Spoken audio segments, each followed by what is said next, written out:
A frequent issue governments have when they come to power is that they get elected on a platform often of fiscal responsibility. We're going to balance the budget, we're going to reduce spending, we're going to cut taxes, we're going to restore fiscal balance to the state. And more often than not, this rarely happens. If anything, conservative governments, what they often will do is keep spending the same or raise it and then cut taxes. So they'll be able to fulfill half of their agenda, but not the other half, and fulfilling the one half is worse than if they hadn't have done anything. So what is the reason for this? The reason is it's very, very hard to cut programs. It's very difficult. And this is any type of program, be it educational, welfare, military, foreign policy, safety, environmental, etc. Because on some level, everything the government does sounds good. And there's an unlimited number of things government can do that are good ideas. There's an unlimited number of roads they can build, subways they can build. Like, theoretically, any city, in even a small one, could have a subway system, or could have like a highway, or could have some like local power plant or something like that. Welfare programs can always be better. Healthcare can always be better. Education can always be better. There is an unlimited amount of improvement that can happen in any part of society. And it's bad enough for people when these things are all theoretical, like saying, oh, we could do this to get that, we could do this to get that. But once you have that thing, it's very, very hard to tell people that you're going to take it away. That, okay, these programs are, I guess, good. They're doing something useful. They're doing something people like. But at the same time, we can't afford them. It's bankrupting the state. It's bankrupting people. It's going to make us either raise taxes or take in a massive number of debt that will never be paid off. And we're kind of seeing this in Ontario, where with the autism funding. Because, and this is just an example, this is a general problem, but you see this also in a lot of European countries when we have austerity measures.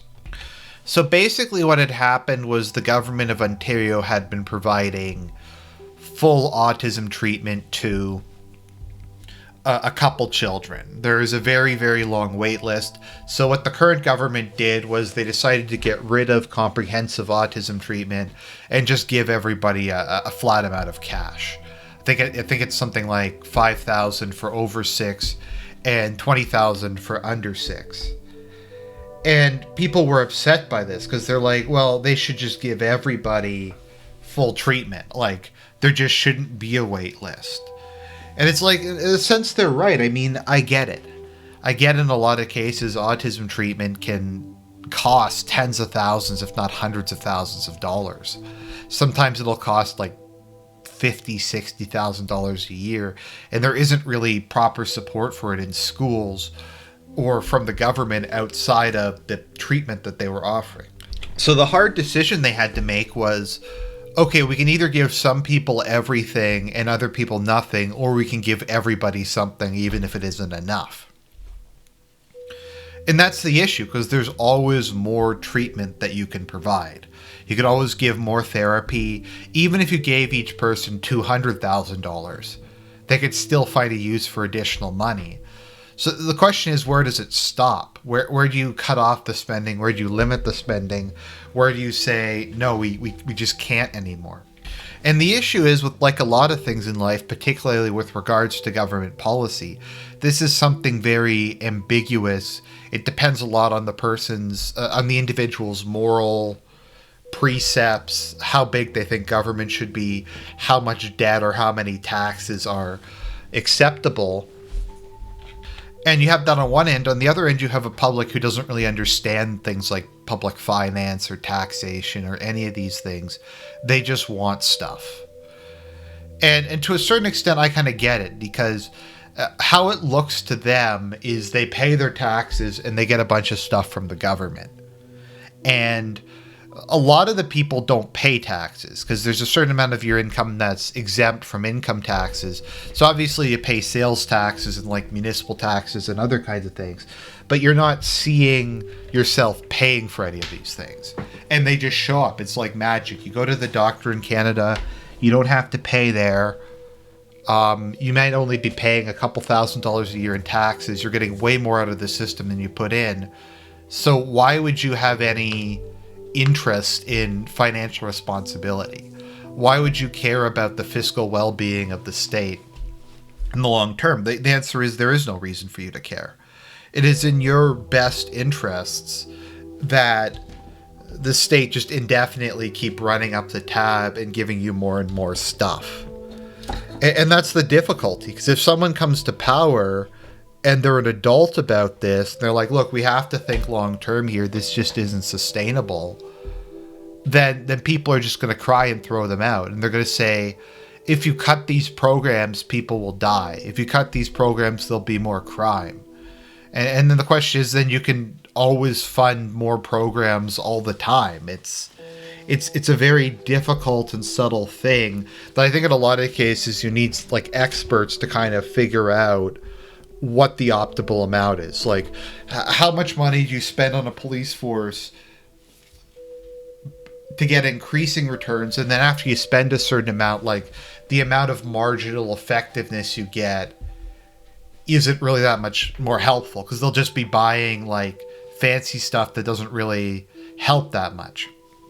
And probably the best example of this is the US Army, which has so much money that it is not using it in any sort of effective way. They just throw money into projects that aren't going to go anywhere. They massively overpay defense contractors. It's a complete and total mess, the US Army, in terms of how its budget is structured. But you can't cut national defense, because if you cut national defense, that means you're soft. That means you want America to get taken over and invaded. And so, like, with national defense, it doesn't really matter that America spends too much money on it, or that the money isn't properly being spent, or that the whole thing is just like the military-industrial complex. I'm not saying that America shouldn't have a strong military. I'm just saying it's gotten excessive and crazy. And, like, just projects just don't go anywhere a lot of the time. And everything's over budget, decades behind schedule, etc. But you can't be the adult in the room. You can't say, okay, we're going to cut this, or we're going to cut this other thing. And what they will say, and this is the biggest cop-out ever, is we're going to cut waste, fraud, and abuse. Well, that's a small problem. That's a very small portion of government spending. Even if you were to eliminate it, it would not balance the budget in the vast majority of cases. I mean, like, what takes up the most money? Like, if you look at Toronto, the Toronto Police Department, 90+% of their budget is salaries and benefits. Generally speaking, in the modern West, the most expensive part of most businesses is labor. So, are you going to be able to cut the salaries of government employees by like 20-30% to try to basically save money that way? No, you can't, because they vote and they have very powerful unions, and people will go, oh no, the teachers need more money. Keep in mind, if I complain about teachers make about $100,000 a year in Ontario at their top salary. It's not like America where they don't get paid very well. They have a very good deal here in Canada. But, like, another example is the Ford government is saying we're not going to replace like 3,000 teachers. As the teachers retire, we're not going to replace them because there's fewer kids and we don't have the money for it. And so everyone's like, oh, well, kids are not going to learn to read now because we're not replacing the teachers. We need to have smaller class sizes. It's like, but there's a limit to that, isn't there? Like, couldn't you theoretically have one student to one teacher? Wouldn't that be the smallest class size possible? Or maybe like 5 teachers per student, because that would improve it if you got like a PhD in physics, a PhD in English, and like a PhD in something else to teach the kid. So You have to make these decisions, but you have a public that doesn't understand them. And it's not their fault they don't understand them. They don't have the time or energy or effort to understand them. But we're expecting them to make these choices and to be able to understand that sometimes they can't have what they want. When the vast majority of them do believe they can have whatever they want. The stuff just comes out of nowhere. They don't have any understanding of economics or public finance. So is there really a solution to this?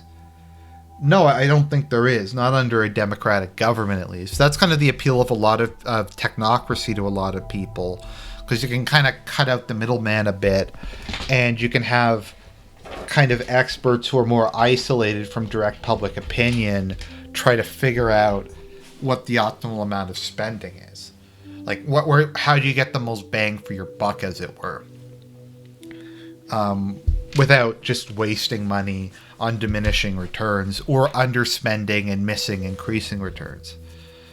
So I don't think there's really an answer to it, but I think that's just something very important to keep in mind. I think it's something people always forget is, oh, you shouldn't cut that program, but what program can you cut? The truth of the matter is nobody supports cutting anything. The biggest programs like Social Security or like Medicare and stuff, which are ongoing disasters, they can't be cut because it's politically impossible. And they can't cut military spending, so that's like 3/4 of the budget right there.